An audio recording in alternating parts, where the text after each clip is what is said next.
Welcome to this week's episode of the Every Arkansan podcast. I'm Drew Davis, and I'm excited today. We've got Courtney Leach with Community Connections.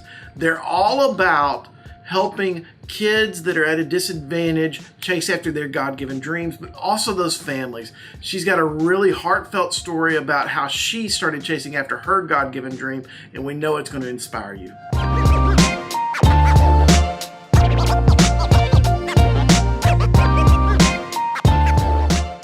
Welcome, Miss Courtney Leach. Hello, good morning, Drew. Longtime friend.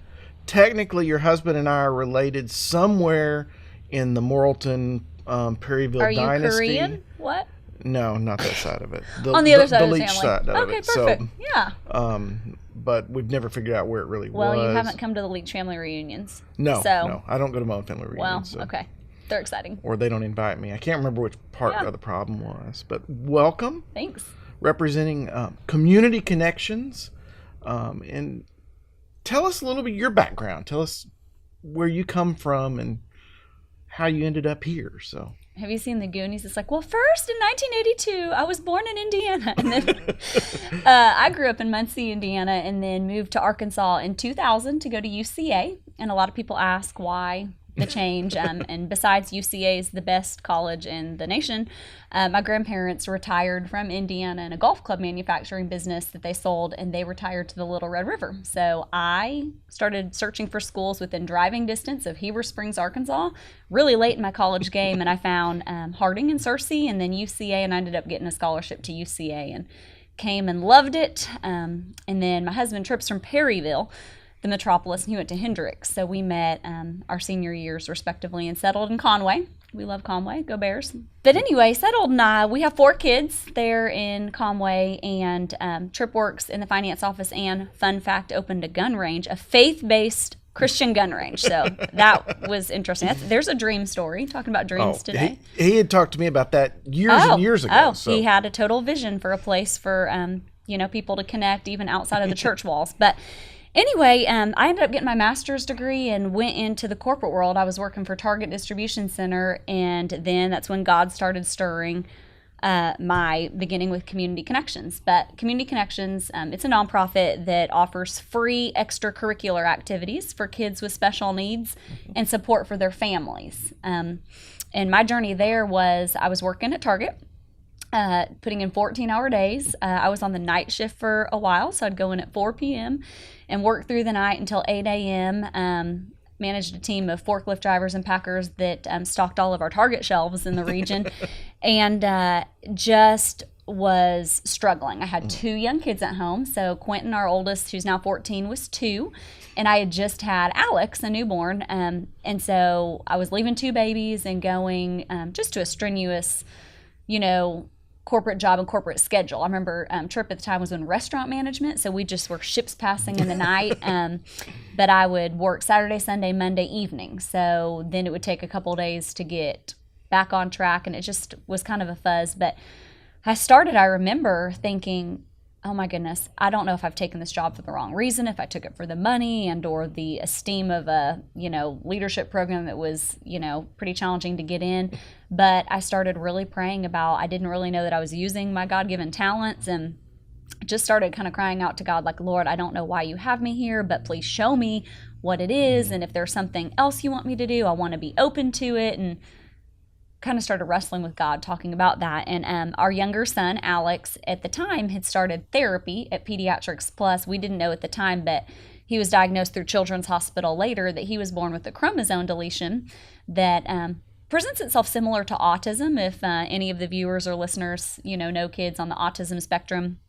But he has extreme cognitive delays to go with it, and then ADHD, and he had really low muscle tone, like couldn't walk, couldn't sit up or hold a setup, that kind of thing. And so he was getting therapy at Pediatrics Plus. So I would work my Target shifts and then go visit with the therapist and sit in on his therapy sessions when a lady named Lynn Holloway one day, in kind of, I don't know, 3 or 4 months into this real prayer battle I was having with the Lord about what I was supposed to do, walked in one day when I was like in sweatpants and t-shirt, no makeup, and said, Courtney, oh my goodness, have you ever thought about leaving Target? Because Pediatrics Plus started a nonprofit organization, and I just need you to come here right now and meet Amy Denton, who was the founder of Pediatrics Plus. So just on a whirlwind and looking my finest, I met Amy, and they just shared that Pediatrics Plus had started a nonprofit called Community Connections because they saw that a lot of kids with developmental and intellectual disabilities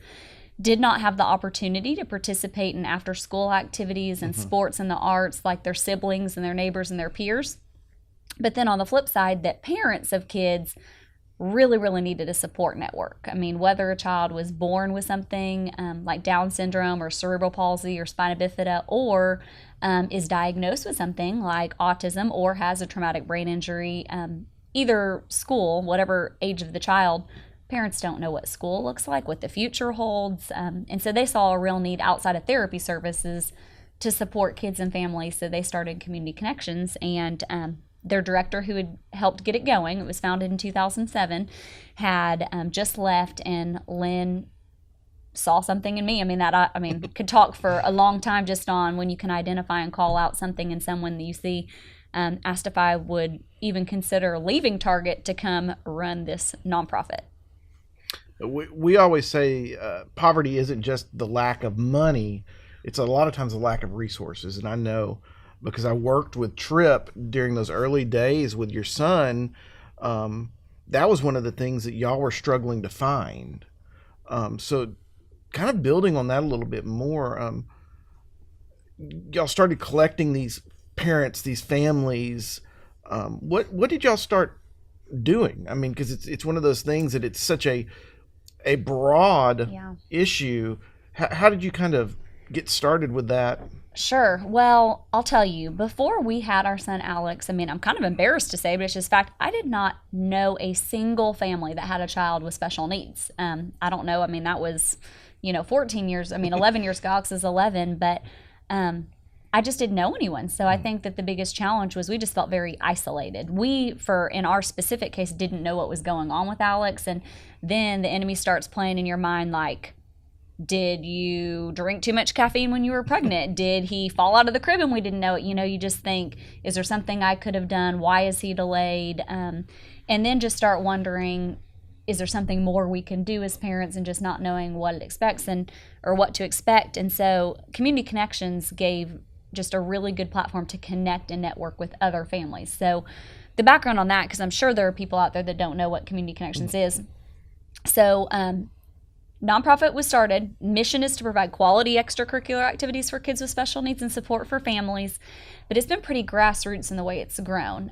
It started with an Axe Junior Theater program with about 25 kids, and it was in Conway. And we did this after-school program integrated for kids with and without special needs. And from there, we started soccer. And then from there, we started what we call the Autism Resource Center of Arkansas.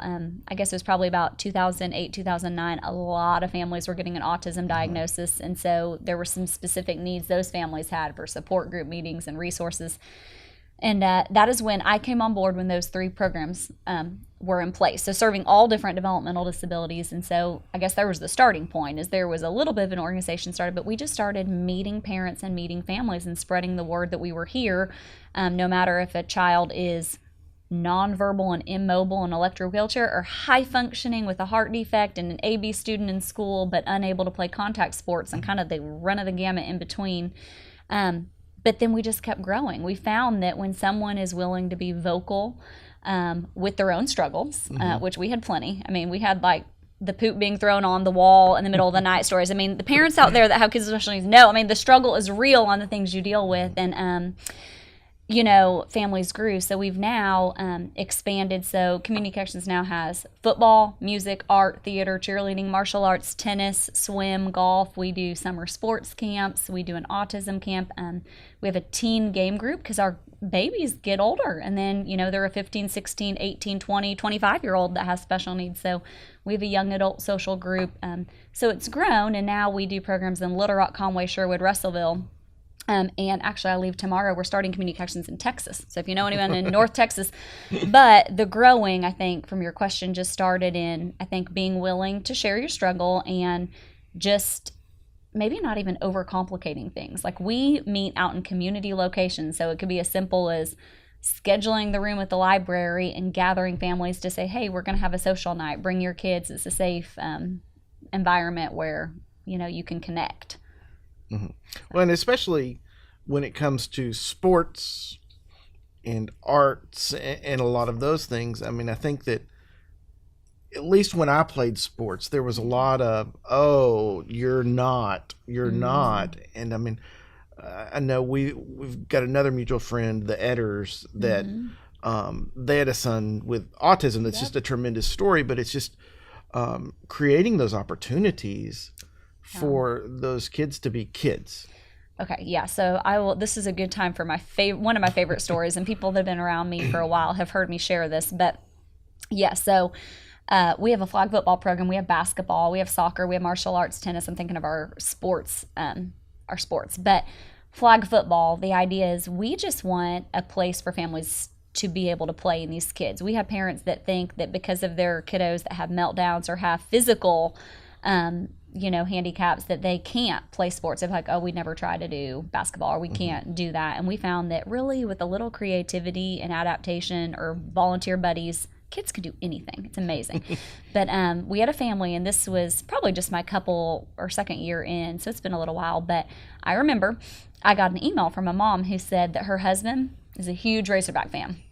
And when they found out they were pregnant with a little boy, he was so excited because he had dreams of playing football with his son. And then their child ended up having a developmental disability and has been not at all interested in the game. And so she said even every time football season would roll around, she would see her husband kind of discouraged. And I know Tripp can speak. So our son Alex, Tripp will openly say we have 4 kids. We have 2 after them. So Bentley and Abigail, we're just a bundle of circus joy everywhere we go. But that Alex is his hardest kiddo to connect with. I mean, it's really hard. You'll have a conversation, be like, Alex, how you doing? And he'll be like, that paint on the wall looks like Spider-Man.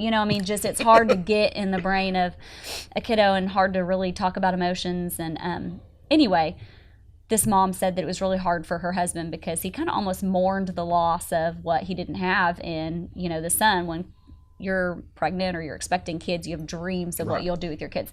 So she said, we signed up for flag football, but we had no idea if he would participate. And if you remember the first week, he wanted to play with the grass on the sidelines. And she said, but I wanted to send this email because the Hogs played this last weekend and I was in the kitchen. She said, Courtney, I looked into the living room and I saw my husband and son watching football together, high-fiving and cheering. She said, and I just started crying. She's like, thank you for not only making football available, but making our family's dreams come true. I'm like, okay, this is why we do a fundraising of it, but just the opportunity I think parents take for granted. A lot of people love watching our kids play and love seeing that. My favorite thing still, 10 years in, I've been in communications 10 years, is going out and watching parents on the sideline, just in their tailgate chairs, getting to appreciate and watch their kiddo do something that, any other parent that has kids that play youth sports or participate in the arts get to do. You and your background, I mean, nothing really prepared this ministry, so to speak. Yeah. Or nothing prepared you for this ministry, so to speak. Oh, yeah. I mean, well, what was kind of...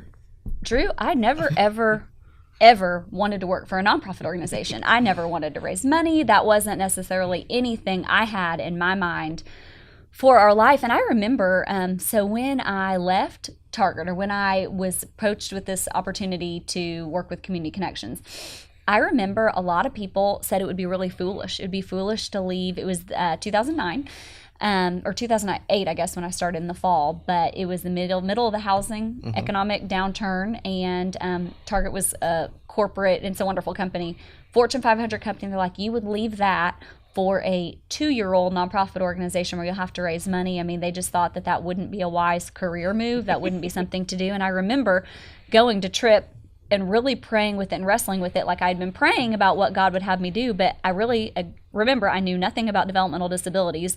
I was struggling with my own, I don't even think Alex was quite 1 yet. My son, not knowing what was going on with him, I did not really feel equipped. And I just felt a little bit of a tug, like, I've been praying about what I was supposed to do, and I felt really convicted. And I don't know if everybody shares this conviction, but something that really did hit me, even though I was discontent and a little bit miserable working, then I went from night shift to day shift. So then I got up and was at work at 4 a.m. and I do not like mornings. But I remember feeling pretty strong I remember the verse in the Bible that says, commit your work to the Lord and then your plans will succeed. And I remember feeling like it was important not to check out of what we're doing. Like, I feel like God puts people in businesses, in organizations, in families, in cities or communities for a reason, and that, it's important to not check out. You still should give your all where you're at, that because the Lord honors it. So working there, I remember just not knowing about coming over, but I felt a little bit of a tug, like, well, I don't know anything about this field and I really don't want to raise money. I remember that kept coming in my mind, but I just felt like this is an area that is new to my life and where I should possibly go. And I wanted Tripp to make the decision for me. I remember that. I'm like, okay, babe, should I take the job? It was a pay cut. And in culture, it's just very countercultural. Sometimes the Lord calls you to do things that are challenging. Tripp had left corporate world to work in ministry, and he took a pay cut, and then it was going to be a pay cut to go work in the nonprofit. And it's just like, you can look at the world and you can look at what you feel like God's calling you to do. And at some point you have to make a decision, like, is your faith in, culture, or is your faith in our God, when it comes down to it. And so I remember just deciding, and Tripp wouldn't make the decision. He's like, whatever you think you're supposed to do, whatever you feel like God's telling you. So I remember not being even very certain when I ended up deciding to leave Target and came on board. But this is cool. I do feel like sometimes the Lord confirms things after the fact. Like, a lot of times he won't, show you necessarily, but it was probably my second week on the job with Community Connections, and a good friend of mine, Lauren, who worked at Target still, called and said, are you sitting down? And I was like, okay, is she pregnant, whatever. She said, listen, they just came in from corporate and said that they are shutting down our distribution center. They said everybody's going to be transferred all over the country and or get severance packages. And I had no idea going, but it was just kind of like the Lord saying, look how I covered you in, following that. And so, I just think sometimes I feel like the Lord might be calling you to something out of your comfort zone, but just to not write it off, follow those leadings. And this might be kind of preachy. I just feel like when you do something with all your heart and you go after it, God honors that too, in whatever field and whatever vision. But I talk to a lot of people who feel like, I think I need to start a nonprofit organization, or, if I could just dedicate full time to this ministry, they do that. And I would just say, a lot of the people that I've met over my 10 years in nonprofit, it's really the folks that are just out serving on their weekends, serving in the evenings, doing things in their downtime that find a lot of fulfillment as well. So, and y'all currently work with 500-600 kids and families right now. How many staff do you have? We have 2, Drew, 2 full-time staff. 2 full-time staff. We operate with volunteers, and we have an amazing team. We have about 40 program directors, and they are teachers and therapists and moms and dads and community members and business owners that have their full-time day job, and then they will dedicate time. All of our programs are after school and on weekends, and they're all free. So that's why we don't have 2 staff, because we we buy the football jerseys and the cheer uniforms and the art supplies and the theater props. And so volunteers commit and give their time. And really, a lot of our activities have started when somebody says, I'm passionate about martial arts. Have you ever thought about having martial arts? I'm like, well, no, but we can absolutely make a way and do it. Tennis started the same way. Shelby Worsham, if anybody knows Shelby, was awesome. She went to Episcopal High School. She's now at Hendricks. But I remember, this is a fun story. I got an email from a lady saying, I'm very interested in leading tennis through Community Connections. I see that you have these other sports. Would you be open to it? I'm like, absolutely. Let's schedule a meeting. So I scheduled a meeting, and the meeting walked into my office, and she was a 15-year-old, like young girl. I'm like, oh, okay. And she had a full PowerPoint presentation on why tennis coordination and strength and teamwork would be beneficial to the special needs population. And I'm like, okay, this is great. We have a platform to get it going. And she's done an amazing job with our tennis program. Started it in Little Rock. Now we have it in Little Rock and Conway.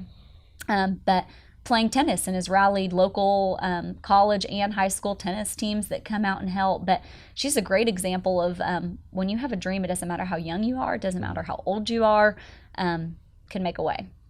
And I think that's super important for everyone to grasp. building off of what you were saying, you left one thing to go to another, but so much of what we do, what you do, is built off of people that have left nothing. Yeah. They've got a passion that they're chasing after, that God burned into their heart, whether it's through a situation like yours to where you had a son that really brought you into those circles, or whatever it is. But I think so many people think, well, I've got to give up one thing to do another. And I don't think that's the case. I think that it's so awesome just to see different people. And I've known different people that have volunteered with you and done AmeriCorps programs with you and all of that, that their lives are changed because they just took that little time that they'd have been watching Netflix or whatever and just started serving. Yeah. So you've been doing this for 10 years now. And I mean, tell me about some of these kids that kind of started in that early day that first performance, so to say. What's kind of their trajectory? What's going on there now? It's awesome. So, we have really kind of seen that the byproducts of participating in after school, the arts and sports programs, some of the kids that I've known from 10 years ago that are now teenagers, and or some have graduated high school and they are now young adults, is, you'll see a kiddo, I'll think of our Acts Junior Theater program. They'll come in timid, shy, not interested in even being on stage, and it is amazing when they're in just a positive, accepting, encouraging environment with volunteers that cheer them on and are totally overlook the meltdowns or the tics and the crazy quirks they have and work with them. We've watched semester over semester their confidence build, and so we have seen so many kids that parents, I guess a big feedback piece we get is they'll say, well, Lauren, she came in so shy, and now she says, hey, Mom, I know how to make friends at school because I have friends at Acts Junior. And kids that wouldn't speak the first session, by week 10 when they perform, are singing on stage. Like, just the progression you see. And the social skills and friendships that are formed. One challenge I know Alex definitely has, and then not all of the kids, but a lot of kids we serve, is social relationships are kind of tricky. I mean, I guess it's kind of hard to make friends and keep friends and be a good friend in our culture in general. But a lot of kids with special needs, not that they're ostracized, but a lot of times, I mean, they want to be drawn to electronics and or iPads and recluse from the world. And so it's been amazing to see some kind of, quirkier individualistic kids, my son included, end up finding their people, like their posse of people that are doing birthday parties and or families that then meet at programs and vacation together. Again, I love the parent connection piece. So we have moms and dads and grandparents. We have a lot of grandparents raising kids with special needs. So they'll come and just sitting during art class out in the lobby while their kids are doing art, they connect and they can share like, hey, we struggled with this. How did you handle it? That kind of thing. But really we see a lot of kids as they've grown up through programs but even semester from beginning to end, they make friends, they build their social skills, you see their self-confidence increase.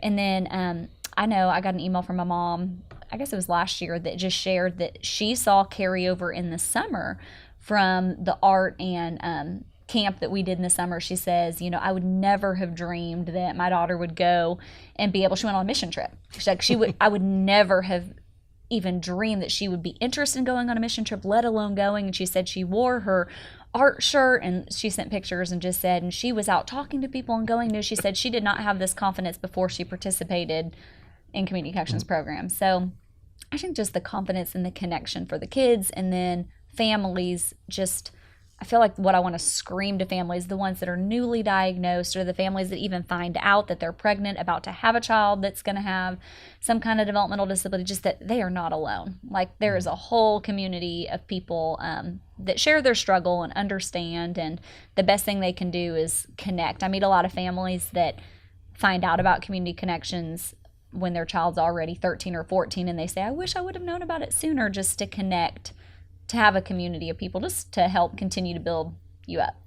There's opportunities for people to get involved, those parents not to be alone anymore. There's opportunities for people to serve. What's the best way to kind of connect with you guys, get in touch and and figure out what the opportunities are. Oh, yeah. Thank you for asking that.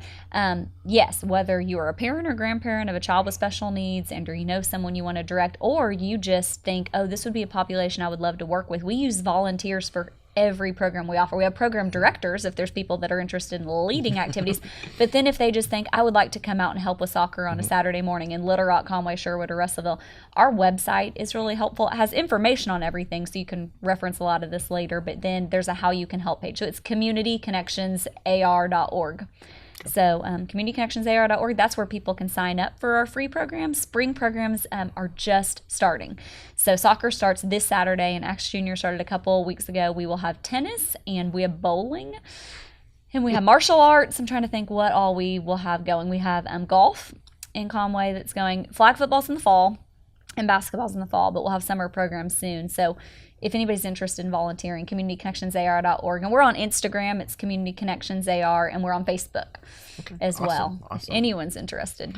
So Courtney, thank you so much for what you do. And just having known you and your husband for so long, it's just always awesome to watch someone else that we kind of started our paths right around the same time. And even your husband's path, we didn't even talk about him that much, but that path into chasing after their God-given dream. So thankful that you've done that and made the sacrifices that I know you've made, and the lives that are changed because of you and your organization. Yes, well, Drew, thank you for everything the Dream Center's done and every Arkansan. I mean, it's just awesome. We love to collaborate and network and work together, and that's kind of what makes things tick. So you've done a great job with that. Thanks for having me on the show. Glad to have you. Hey guys, I hope you enjoyed this episode of Every Arkansan Podcast. I know I learned a lot from Courtney. She touched my heart, how she took something that happened to her family and she's turned it into something that is blessing hundreds and hundreds of families across the state of Arkansas. I hope you feel inspired from this and you get involved and chase after your God-given dream.